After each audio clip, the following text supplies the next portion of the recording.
Hello guys, আজকে সকাল সকাল বৃষ্টি ভেজা সকালে আসলাম লিচুর বাগানে। তো লিচু গাছের বাগানে এসে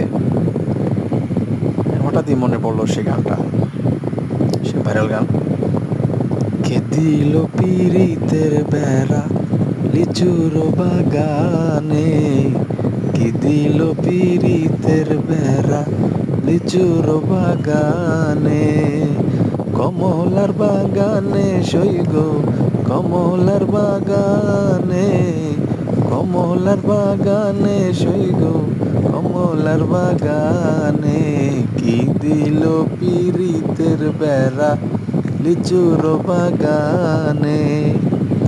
আসলে সকালে আসলাম অনেক ভোরে, তো বৃষ্টি পড়ার কিছু আগেই, মানে বৃষ্টি পড়তেছে, গিরিগিরি বৃষ্টি, গাছগুলো ভিজে আছে, দেখতে অনেক সুন্দর লাগতেছে আমার কাছে।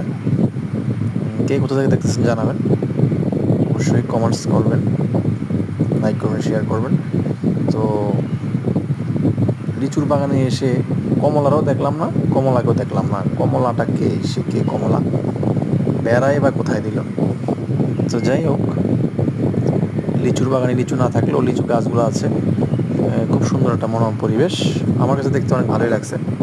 কে কোথা থেকে দেখতেছেন জানাবেন অবশ্যই। তো অনেক সুন্দর একটা মনোরম পরিবেশ, আমার কাছে অনেক ভালোই লাগছে। আর লিচু বাগানের সেই গাছগুলা অনেক অনেক পুরনো, প্রায় 100 বছর হবে, 100 বছরও উপরে হবে। লিচু বাগানের গাছগুলা শ্যাওলা পড়ে গেছে, গাছগুলাতে একবারে অনেক পুরাতন গাছ, এখনও অনেক লিচু ধরে। লিচু সিজন শেষ হয়ে গেছে, তার জন্য লিচুগুলা এখন নাই গাছে, গাছ থেকেই লিচু নিচ থেকে বিক্রি হয়ে যায়। ভালোই পরিবেশটা অনেক দেখতে অনেক সুন্দর। কেউ যাদের দেখতেছেন জানাবেন। ধন্যবাদ সকলকে।